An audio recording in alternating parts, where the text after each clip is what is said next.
Joined now by Tom Wilson as we continue to unpack the journey, the ride, the experience that was 17-18 and the resulting Stanley Cup playoffs, culminating obviously with the hoisting of the cup. And Tom, when you look at it, I mean, how do you try to capture all of that so that 30, 40 years from now when you guys are doing the reunion tour, you do remember those things? And what are the things that you really want to hold on to, the images and the memories?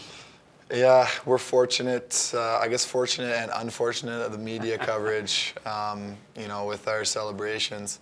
And hopefully Instagram and Twitter and all of that never goes anywhere, because in 30 years you'll be able to just open who knows what and look back on those times. But there's not one moment that will ever, I don't think, really stand out. It was the entire thing.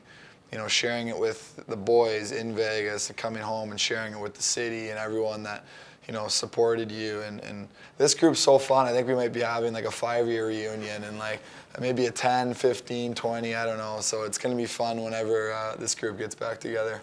Do you feel like you have a greater appreciation now for that? And is that something that you think can propel you guys to another one of these at some point? Yeah, thinking back on it, I mean, it feels like Columbus, and, you know, it feels like that was so long ago. It feels like we've played almost in another kind of whole season after. Every single day in the playoffs, you're mentally completely dialed in. There's no breaks. Even on an off day, you're doing whatever you can to make yourself feel better for the next game. So it can be draining.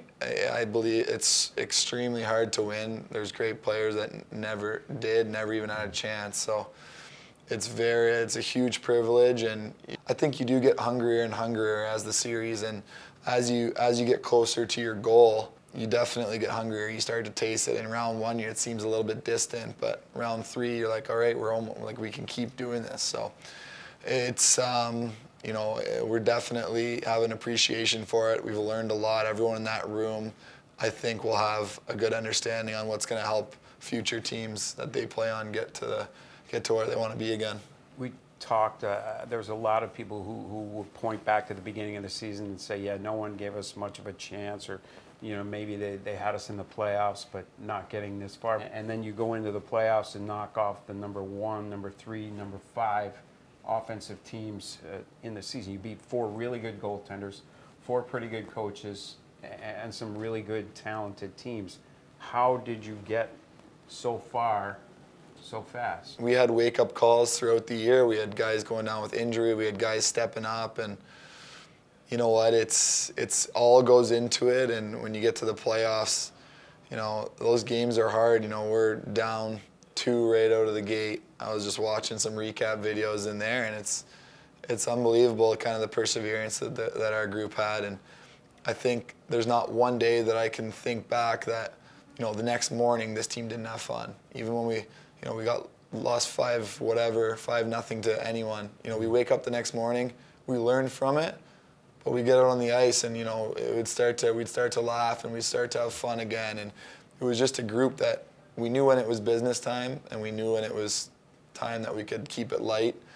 And we're playing soccer before Game 3 of the Columbus series, and guys are just howling, laughing. So I don't know if that's professional. I don't know if that goes into, maybe is that the right recipe? I don't know, but it worked for us. Having won the cup now, what do you do with your day with it?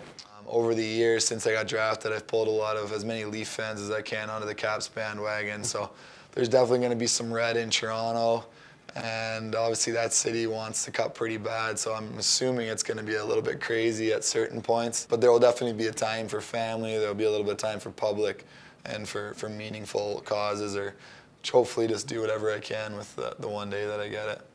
We look forward to that. We look forward to September when we see you back here for the defense of that cup.